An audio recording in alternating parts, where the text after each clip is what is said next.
What is going on, people? Back for part 2 of this CDL YouTube or competitive snipers video. Now, I honestly suggest if you've not seen part 1, go and watch part 1 and then come back and watch part 2. The annotation will be top right. I'm not just saying that so, you know, oh, I get the views and you click it. Like, genuinely, if you've not seen part 1, the format and where we're up to now won't really make sense. So I definitely go and look at that and then come back to this one. I don't want to waste too much time. I do want to get into it. So where we were at, we started off on the skill aspect, and then we had knowledge, moldability and consistency to go through.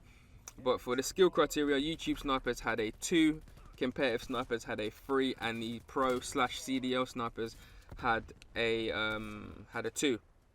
Now, if you remember, I'm judging all of them in their respective environments. YouTube snipers in a YouTube and gameplay oriented environment, comp snipers in a comp sniping environment, and the CDL players in an S&D environment. And do you remember the reason for that was because I didn't feel like or see much of the pro players running around with snipers in respawn game modes. It was mainly a search and destroy environment.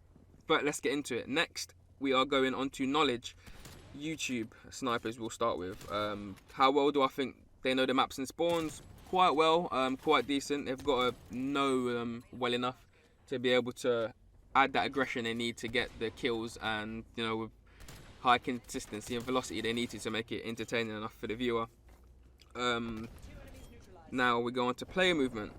Red guns and snipers. When I say red gun, I mean any gun that's not a sniper, semi-auto and auto, you know what I mean, just not a sniper. I think they deal with red gun movement quite well because they have to. It's what they are faced with from the day to day. I think they deal with sniper movement a little different, maybe a little bit worse. Not to say there's no snipers in their lobby or they've not been in sniper lobbies, but if you go from one extreme to the other, red gun movement to sniper movement is quite different. And where I've been in lobbies against YouTube snipers, they've found my movement and my teammates' movement like difficult to deal with. Or maybe that's just me. Maybe that's just us. I'm not bragging too much. With all that in mind, for knowledge, I'll give YouTube snipers a 2.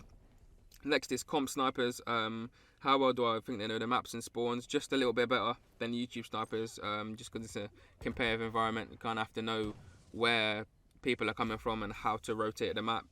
Player movement, do I think they can handle red gunners? I do think they can handle red gunners. And how do I think they handle snipers?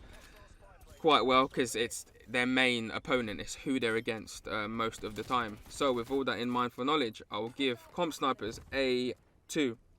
Now we go on to knowledge for CDL/pro players, and I'm not going to spend too much time on this for them because they blow the other 2 out of the water. Their game knowledge, player movement, map knowledge, everything is just phenomenal. So, you know, they do that at the highest level and they have to be able to maintain that. So for that, for knowledge, I'm going to give the CDL snipers a 3. Next, we go into moldability.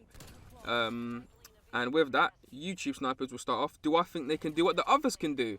I think they could be comp snipers with, you know, the right amount of scrims, a good team.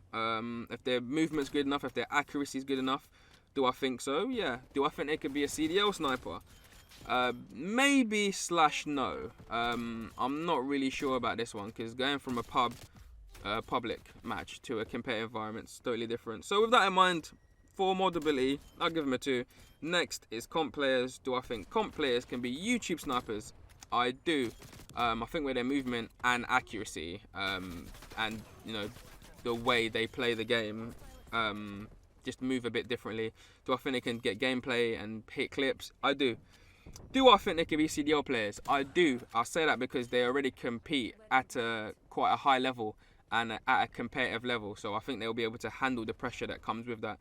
So for that, I'm going to give comp snipers a 3 for moldability. Now we go on to the CDL snipers. Do I think they can be YouTube snipers? Maybe I get a little controversial here. I don't think so.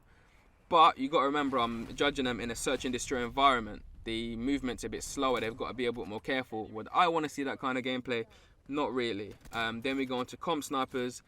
Do I think they can be comp snipers? For the same reason as previously, I'm going to say no. I simply don't think they hold the aggression. So with that in mind, maybe a bit controversial, for moldability I'm going to give CDL snipers a 1. And that's where we'll stop today, as you can see. Video's almost done. I don't know if I'm going to run over. I might have to put some extra footage in here. But at the end of that, we've got YouTube snipers coming in with a 6 all in all. We've got comp snipers coming in with an 8. And then we've got the CDL snipers coming in with a 6. And we will wrap this up and complete this in a final part 3. If you've enjoyed the video, please like, subscribe for more. Definitely, if you enjoyed the past 2 videos, subscribe or you're going to miss the 3rd one. And yeah, thanks for watching. In a bit.